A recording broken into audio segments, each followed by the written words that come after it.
सोलापूर लोकसभा मतदारसंघातील मतदानाचे 4 टप्पे पूर्ण झालेले आहेत। सोलापुरातील जर लढत पाहायला गेलं तर प्रणिती शिंदे आणि राम सातपुते यांच्यात थेट लढत होती। 7 मे रोजी त्यांच्यात मतदान पार पडले।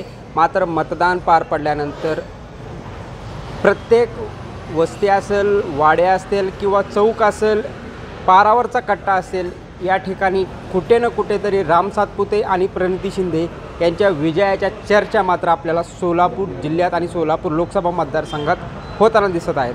आपल्यासोबत काही अशीच मंडळी आहेत की त्या जो उमेदवार विजयी होणार आहे त्या संदर्भात जे तर्कवितर्क लढवले जात आहेत त्या संदर्भात बोलण्यासाठी मनसेकडून प्रशांत इंगळे आहेत, तर राष्ट्रवादी शरद पवार गटाकडून प्रशांत बाबर आहेत। त्यामुळे त्यांच्यात काय अशी चर्चा आहे आपण त्यांच्याकडूनच जाणून घेऊ।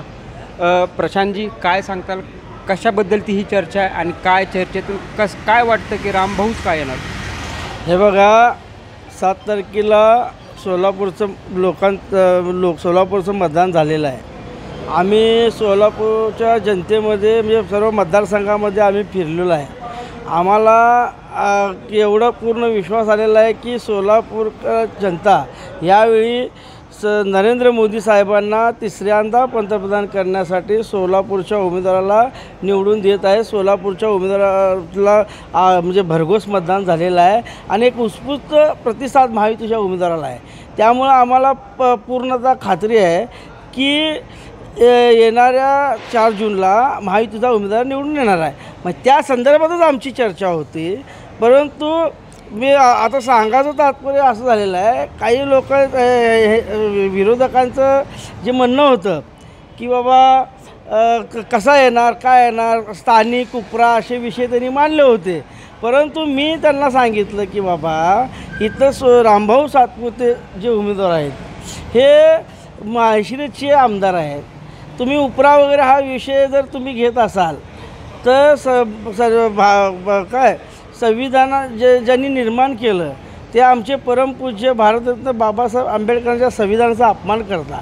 कारण उपरा हा शब्द जे काही आमच्या महाविकास आघाडीच्या नेत्यांनी रामभाऊ सातपुतेवर केला होता, तर त्यांना माझं एवढं सांगणं होतं की बाबा भारताच्या घटनेमध्ये असं काही लिहिलेलं नाही आहे। आज तुमचा राहुल गांधीसुद्धा दिल्लीत राहतो, वायनाडमध्ये लढतो, आज रायबरीमध्ये तर का अमेठीमध्ये फॉर्म भरलेला आहे का, आणि मोदी साहेबसुद्धा वाराणसीत लढतो। तर त्यामुळे हा मुद्दा आमच्यासाठी गौण आहे। नरेंद्र मोदी साहेबांनी जे आज 10 वर्ष जे देशाचं नेतृत्व केलेलं आहे, ह्या भारत देशाला जगाच्या व्यासपीठावर विकसनशील देशाच्या यादीमध्ये एक आदराचं स्थान, एक दबदबा भारताचा निर्माण केलेला आहे। आज गेल्या 10 वर्षाखाली भारताची अर्थव्यवस्था ही 11व्या स्थानावर होती, आज 5व्या स्थानावर आहे। आणि मोदी साहेबांचं स्वप्न आहे की भारताला महासत्ता बनवायचं आहे, 3ऱ्या स्थानावर न्यायचं आहे। आज आपला देश आर्थिक महासत्तेत बनण्यासाठी च्या दिशेने वाटचाल करत आहे। आणि मुळात नरेंद्र मोदीचं जागतिक लेवलला एवढं मोठा त्याच्या शब्दाला किंमत आहे। इतर देश इतके घाबरतात, म्हणजे त्याच्या शब्दाला किंमत, घाबरतात असा शब्द मी म्हणत नाही आहे, माघारी घेतो। त्याच्या शब्दाला एवढी किंमत आहे की भारत हा अतिशय जगातला सर्वात तरुणांचा देश आहे। तरुणांच्या देशाचं विजनसाठी नरेंद्र मोदी हे परफेक्टली व्यक्ती आहे। आणि नरेंद्र मोदी ह्या भारताला वेगळ्या दिशेकडे नेत आहेत। त्यामुळं आता कुठल्याही देशात जगामध्ये कुठे काही झालं तर नरेंद्र मोदी या शब्दाला किंमत आहे। आता मागच्याच वेळी आखाती देशामध्ये युद्ध झालं होतं, परंतु त्या लोकांना तर माहीत होतं की आपल्या भारताचे तर नरेंद्र मोदी नागरिकांना वाचवू शकणार आहे, पण तो आपल्या नागरिकांना पण वाचवण्यासाठी त्यांनी साथ घातली। पण कारण त्यांना माहीत आहे की नरेंद्र मोदी या शब्दाला जगात किंमत आहे। नरेंद्र मोदी साहेबांनी त्यांनासुद्धा वाचवलं माणुसकीच्या नात्यातून। मग ते आपले दुश्मन शेजारचे असू दे, दुश्मन हा जातीभेद केले नाही, फक्त माणुसकी मानवतावादी विचाराने त्यांना वाचवलं। हेच जग जाहीर आहे। भारतातला जर विषय घ्यायचा गेला, आज आपल्या भारतामध्ये गेले 70 ते 75 वर्ष 370 कलम होता, ते रद्द केला। दुसरी गोष्ट CA कायदा लागू केला, NRCचा विषय घ्या। त्याच्यानंतर सर्वात जर जिव्हाळ्याचा प्रश्न भारतीयांचा आणि जगातील भारतीयांचा आणि या प्रभू श्रीरामाचा अयोध्या मंदिर जो इतके वर्ष कानी राजकीय पटलावर कधी धुसमत होता, तो विषय कायमस्वरूपी नरेंद्र मोदी साहेबांनी मिटवला. नरेंद्र मोदी साहेब जर पंतप्रधान नसले असते तर श्रीरामाचं मंदिर कधी झालंच नसतं.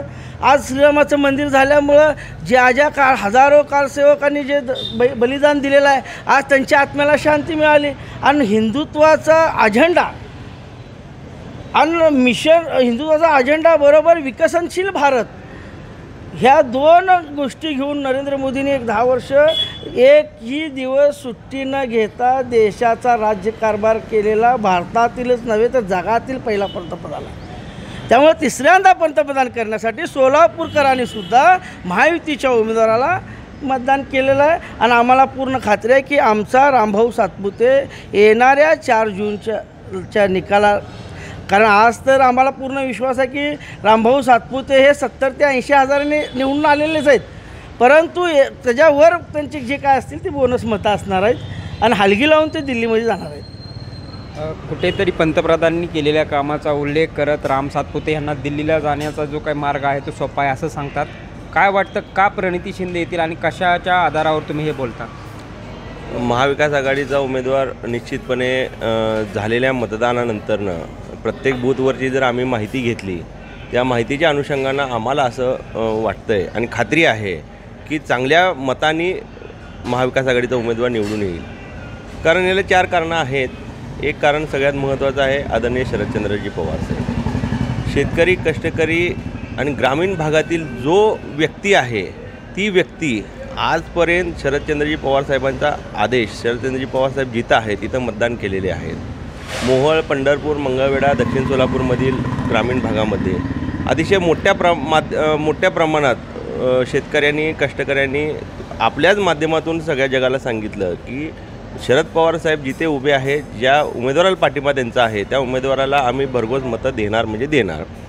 दुसरी गोष्ट अशी आहे की गेल्या 10 वर्षामध्ये भाजप ज्या विकासाच्या नावाखाली सत्तेवर आलं आणि पंतप्रधान नरेंद्र मोदी झाले, तो विकास सोलापूरमध्ये होताना दिसला नाही.